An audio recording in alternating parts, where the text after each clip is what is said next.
Well, I'm in work all, so. Hey, Got half an hour of my lunch. I'm in good company. Hello and welcome to the dinner time version of the Manchester is Blue show. I think we're all on our dinner, lads. How's it going? Are we all right? Yep. All right. Yeah, great. I feel like it's been a couple of weeks. Apologies for the regular listeners. Things are just absolutely hectic at the moment. Personal life, work life. It's absolutely bonkers. But we just wanted to get a bit of time together, didn't we, lads, and have a bit of a chat about the.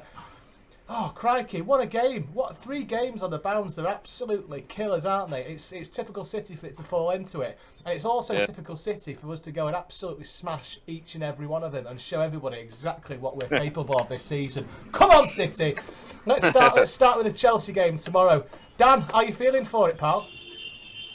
Which one? Me or Fielding? Fielding, sorry, lads. I'll use surnames. Oh, we're going to win it.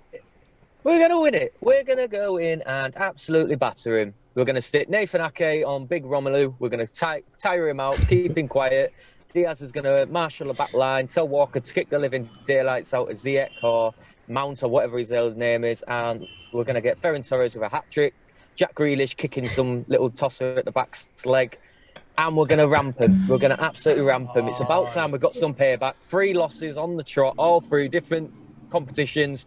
Stuff them. We're going to win, and we're going to win the bloody title this year. Even if we don't beat them, even if we don't beat Liverpool, it's still coming back to the Etihad. That's the spirit. That's what I like to hear. Neil, Definitely. Neil, mate, give us your brief thoughts on the game tomorrow against the Arsenal Blues. If anyone's ever played, is it not Football Manager? Is it Pro Evo? Is it Pro Evo? Yeah, Arsenal Pro Evo. Blues. Yeah. What do you think, pal? Arsenal. How do you think we're gonna get on? Yeah, I mean it's gonna be a tough one. Obviously, our toughest match of the season, and probably theirs too. And I expect Pep Guardiola to do something again. Now, whether it will work or not, I don't know. But I'm fully expecting a surprise. Let's see how it goes. What are you expecting? A formational surprise? Are you? Something, because Pep always tends to experiment against managers or in games which are like big games. Obviously, the Champions League final is the best example, but you look at his track record against Tuchel, and he respects the guy a lot, maybe a bit too much. So he keeps tweaking and experimenting and trying to get that edge. And I think another example is the Manchester derby, because I can't remember a single game where he's gone with a regular lineup which everyone would expect in a Manchester derby. He keeps mixing it up, keeps sending something new. So I think he's going to do it again. What he does, to what extent he does, I don't know, but something will happen. Scott Carson in net. Dan Halifax, wherever you are, mate, it looks absolutely gorgeous. Well, I mean, sunny Doncaster. And it, I'm only half an hour up the road, and it's bloody almost close to pissing it down here. Dan, come on, mate. I can feel the vibes coming off you. Tell me what your thoughts are of the game tomorrow, pal. I'm nervous. Very nervous. And that's never me, really. I just... I like Neil was saying then, I feel like they're going to Pep's going to chuck something out there that's going to try and win us game. If it does, he's going to be a genius. If he don't, we're going to have loads of people slagging him off again, like happens all the time. Yeah. So I'm a bit nervous about it. I think Chelsea's been playing really well, but like you say, they haven't come up against a team like us. They did really well against the Scousers, and the Scousers got a good side, can't deny that. But I don't know. I am nervous, and with Stones and Laporte both being out, but they are both back training, so you never know. That might have just been a bit of a red herring, just to say, oh yeah, they're injured, but one of them might play. Yeah, I don't know. I wouldn't like to call it, but I would love a City win. So as you rightly said, we had John Stones and Laporte back in training yesterday. I don't think Pep would risk it. Do you? I think he's got a Diaz and Ake in mind for this game. I just don't think with the amount of games we've got coming up in the next couple of months, it's not. And the players we've got a squad for a reason. We've got a squad for a reason. The whole reason that there's no point in having a squad is not to put too much pressure, both physically and mentally, on the players that are just coming back from injury. So there's no point in having a squad unless we're going to play them. The question I have for you lads, is Ake the man tomorrow? Is he going to do his job against Chelsea's pretty frightening forward lines? In my eyes, yeah, he is. And I know a lot of people hadn't talked to him, and like a lot of people were questioning why we bought him last season. But look at like John Stones, injury here, stop season for him last season. He was always out, wasn't he? He started okay this season. It hasn't been like, I won't say he's been on fire, but he put a man of match displaying against Southampton. All right, it's only Southampton, but obviously there's a lot to be hard on him. But if he gets a bit of form, which is coming into it, if Pep's got his arm around him going, "You're my main man," like you just said then, Tom, he might have the worldly game that really kicks on his City career and makes him. Then the debate is who starts next to Diaz. Is it Stones, Laporte, or Ake the rest of the season? Do you know what I mean? That's hoping will happen. But if it does. Tom Young's just joining us now. We'll say hello to him in a minute. I think you're spot on, pal, and it could be. I don't want to use the word make or break for Ake if he does play, but if he plays and has a mare, that's going to do him no favours whatsoever, is it? No. That's my only problem with it. Yeah, but if he plays and has he's in national squad for a reason, isn't it? City paid £40 million for him for a reason. He want a cheap signing, was it, for a squad player? Obviously, they had an idea for him, didn't they? So hopefully now this is the time for him. The big stage. This is where he's going to step up and prove his worth. Like Tom Young, can I just add to that? Welcome to the party, pal. No, go on, Dan. You crack on. I think the best thing for Ake right now is because the week he has had has been absolutely mental for any footballer, whether it's the likes of Messi, Ronaldo, whether it's someone down in the National League. Losing your dad, continue playing. There's plenty of players out there that would lose a close family member like that and just going away from football for a couple of weeks and to find their heads. He's stayed in and he's put in some good performances. I think the best way to marshal Lukaku and that Chelsea line is stick Ake on holding Lukaku up. That's what Chelsea like, however. They like Lukaku to get a hold of the ball and then play it out to the wings so he can make the turn. If Ake can just stop him dead, just stop him moving forward and force him out wide to push the ball out, we have then Ruben Diaz marshalling the last three, maybe four if you have Fernandinho or Rodri in there, maybe five if you had both of them in there. That's, for me, what Ake would do best. Just holding him up, just keeping one man in his head all game, causing Lukaku to have a breakdown if he can, then everything should flow. I think that's the only way Ake will have a really good stellar game. He'll have a good game regardless, I think, but that'll be his best format, I think. Tom Young, welcome, pal. How are we doing, mate? You all right? Long time no see. Yeah, I was going to say, it's been a while since I've been on to chat, yeah, all good. Looking forward to this run of fixtures, which I think parallels any run of difficult fixtures that any team in the history of football has ever had. I don't think I've ever seen anybody get Chelsea and Liverpool away with a trip to what, on paper, is the best team or the best starting 11 in the world in between, which is crazy, but this is what we've been crying out for as City fans for years, isn't it? These kind of games. Absolutely. And got the luxury of having them all come in the space of 7 days. So, yeah, very, very busy spell ahead for us. We're just talking about our defence, and it was great to see. It's great to see the lads coming back to training yesterday, Laporte and Stones. But I kind of put the point in there saying we've got a squad for a reason. We've got Diaz and Ake there for a reason. Surely they start rather than two lads coming back from injury who could potentially flare up something. But what's your thoughts on that? Yeah, it's a difficult one because I think obviously Laporte and Stones will play some part over the course of the next 7 days. We're not going to see Diaz and Ake start for all three of these games, but I wouldn't rush either of them back tomorrow. For me, I'd start Ake and Diaz tomorrow, and then maybe look at bringing Laporte back in for the PSG game on Tuesday night, and then maybe Stones for Liverpool at the weekend. But I think Stones especially, we've known how much he's struggled with injury problems over the course of his time at City. It's just, I know the big games, but this is why we've got this squad, this is why we've got this depth, and why we've got players like Ake, who maybe our fourth choice centre-back on paper, but he's strong enough to play in these games. So we need to make sure we bring them back in at the right speed. We don't rush them back in just because they're back in training. And then, yeah, hopefully get through this set of fixtures with maybe 7 points from the 9 in total. Something like that would be perfect if we can. And then get the squad back fit, get the team rolling, and then into the busy sort of winter schedule with a bit of momentum behind us. But as far as Saturday is concerned, I'd be very surprised if we didn't see Ake and Diaz start. And for me, I really hope Zinchenko starts as well. I think for Chelsea and what Chelsea are gonna offer, I think Zinchenko is the obvious choice to start at left back over Cancelo. It really is. Yeah, you're spot on there. Yeah, Cancelo coming in for PSG maybe in the week. Not been now, has he? Zinni. He's on injury list as well. Oh, I wasn't aware. If he's not fully fit, then he probably won't start him. But if he's ready to go, I think he's got to be the obvious choice to sort of counter the way that Chelsea play, because we're going to dominate the ball. We dominate the ball against everyone, and Chelsea are a team who we've seen them so far this season, they don't really keep the ball very often. They do tend to sit deep with that five at the back. So I'd have Zinchenko starting, but like I say, trying to pick a Pep team is hard at the best of times, so we'll wait and see what happens. You're right there, and I went to the Wycombe game on Tuesday night. I've slept since then. I think it was Tuesday.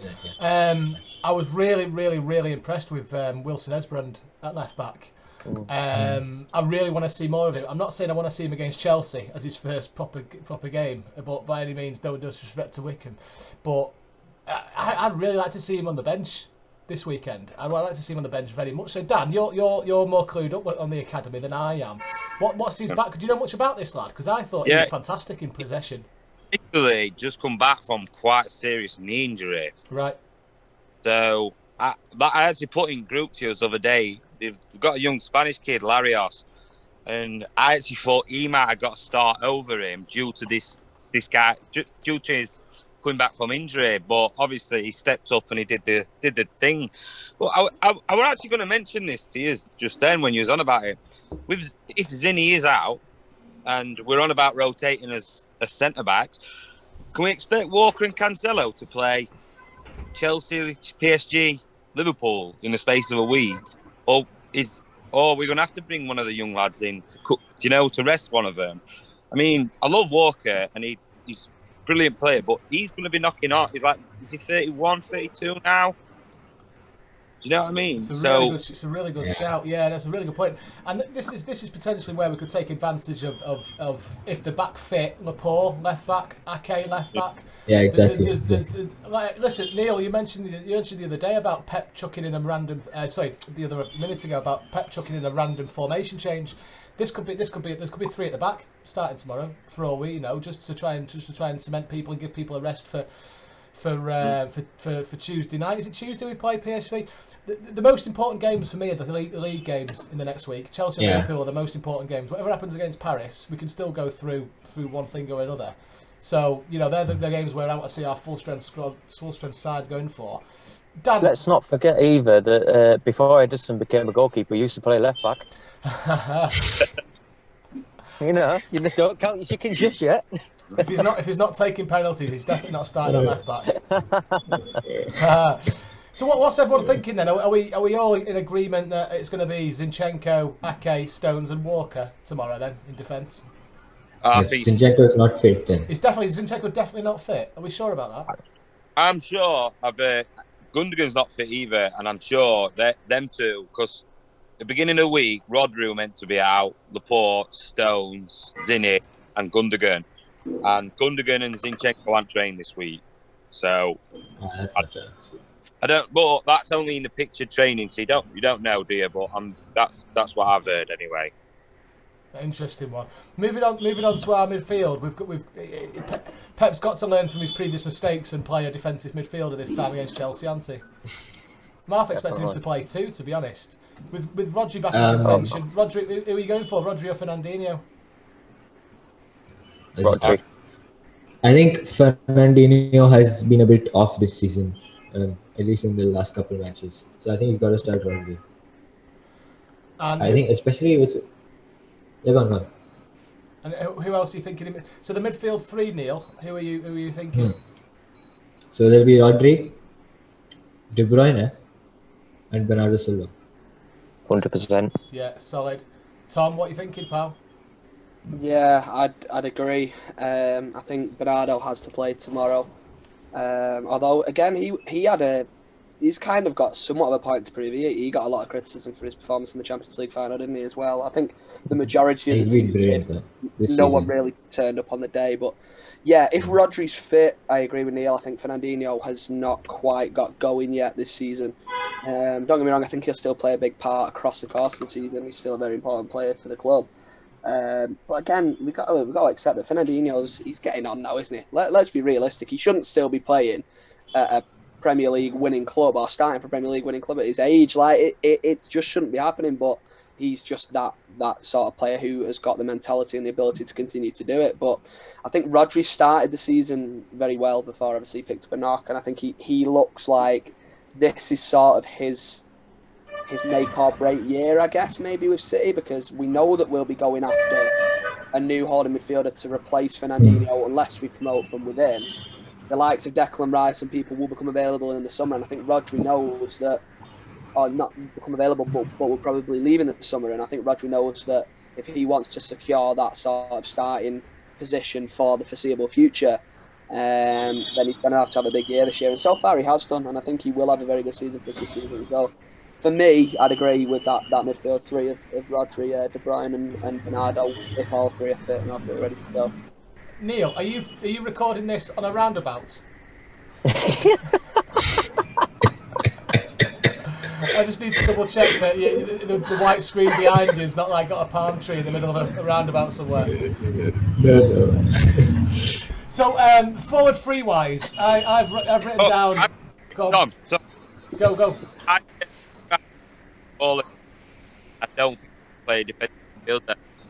Did anyone else know that? Say that again, Danny. No. I don't think he's I going to think play. he's talking about a defensive. You I are? think he's going to play De Bruyne, Bernardo Silva, and Jack Grealish or Foden in the middle. Oh, he's not. No defensive mid. Yeah, telling you. Right. Ooh. You said at the start that he's going to chuck some out of there, and that's going to be it for me. What, Right. suicide? Not saying. Before everybody jumps on me down my throat, I wouldn't do that personally. But you look at the Champions League final. Really, the hitters don't break, and that's how they beat us, right? But I'd be going to Chelsea if I'm Pep. I'm thinking I'll take a draw here, right? And I think he'll just try and go at him. Like I think he'll go with a similar approach to Champions League final. And I know nobody wants to see that, and he's going to get criticised for it. But I've got that sneaky feeling that's what's going to happen. I can't rule it out either. That's the problem. What I can say about the defensive midfielder is, this season, if you look at Chelsea's last two matches, I think it was Tottenham and Villa, right? There was Zenit in the middle, but let's ignore that because it wasn't the best of sides. But if you look at Tottenham and Villa, both of them pressed really high, and they made life a bit difficult. And especially in the Tottenham game, there was a lot of reliance on their defensive midfielder Højbjerg to cover against the front three, because if he missed an interception or a tackle, they were done. Because then you have Lukaku and Havertz and Mount or whoever running at you, and you're done.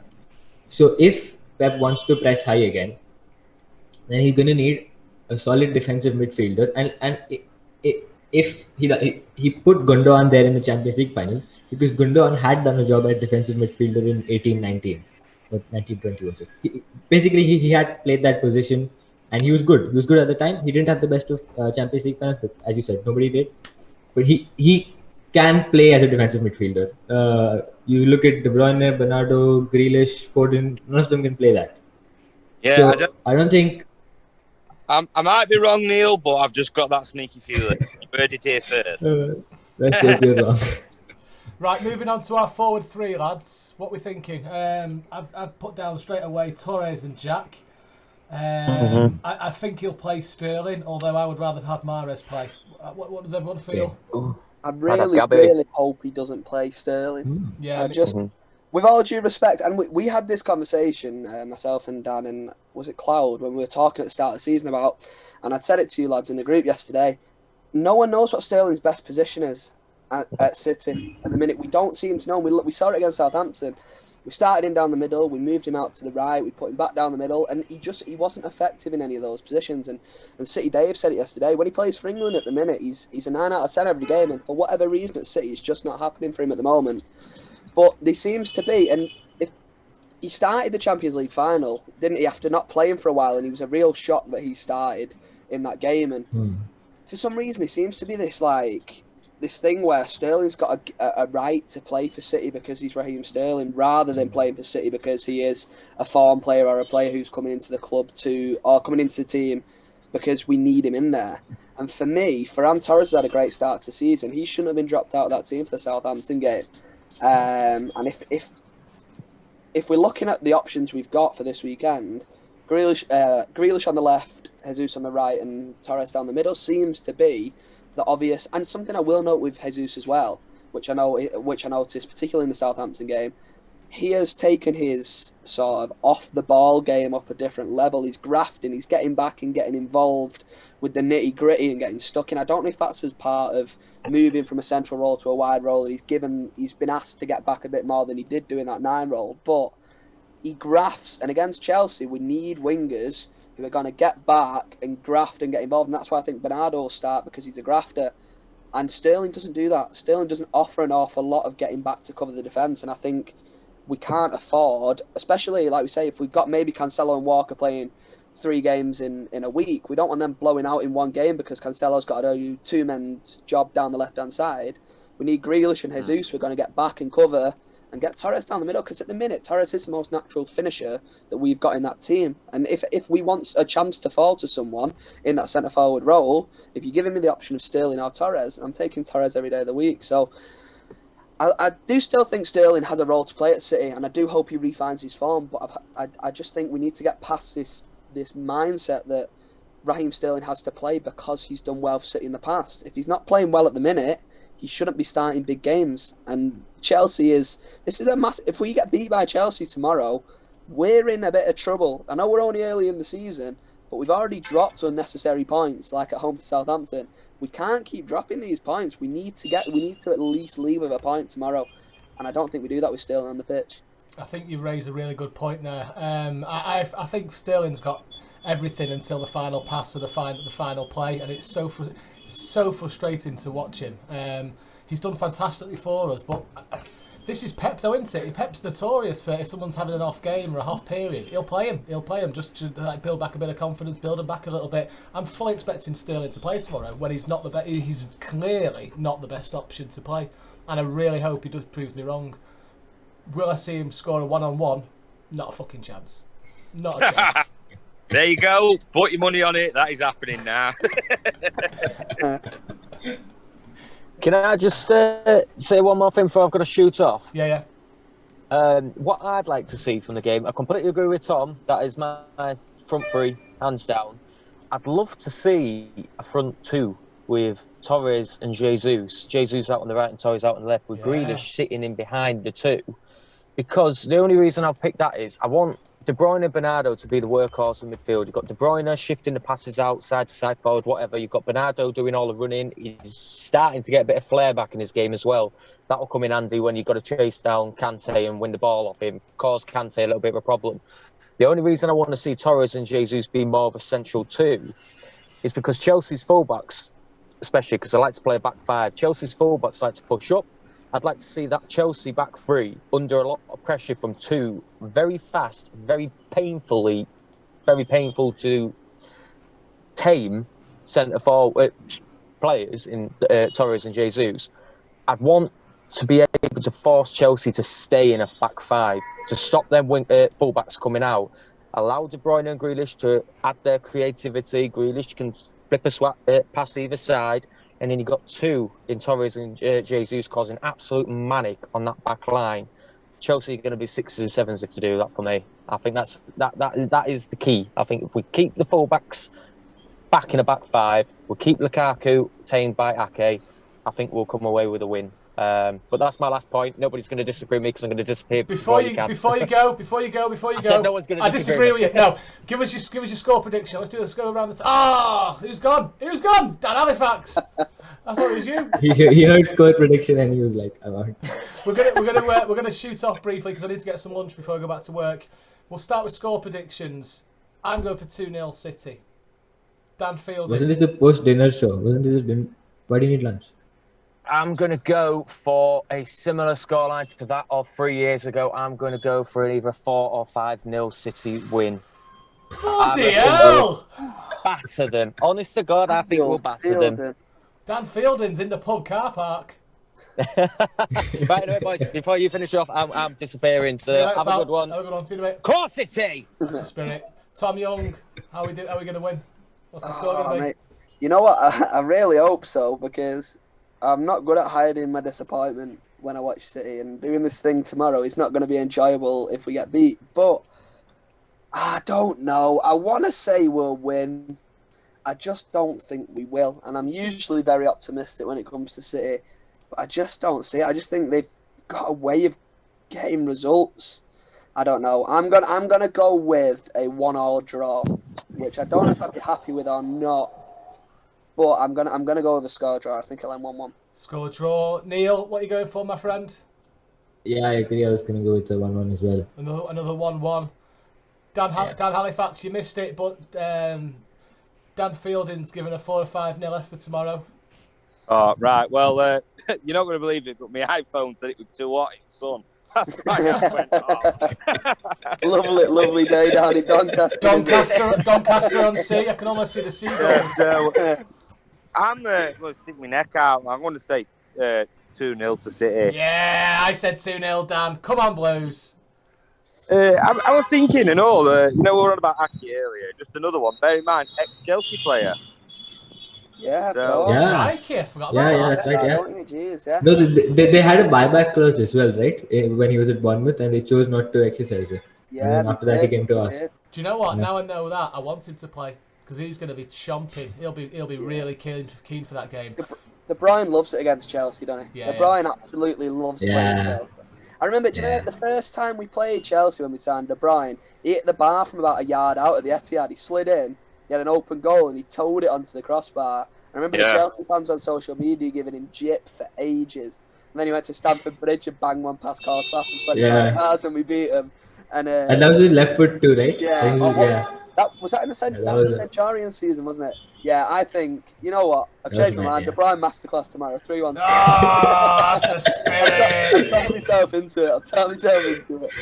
Right, lads. That's it. I'm hungry. Thank It's you. dinner time. Have a great day today, guys. Dinner, And See speak you to you later, tomorrow. lads. Come on, Bye-bye. Blues. See you later. Yeah, guys. See ya. Bye.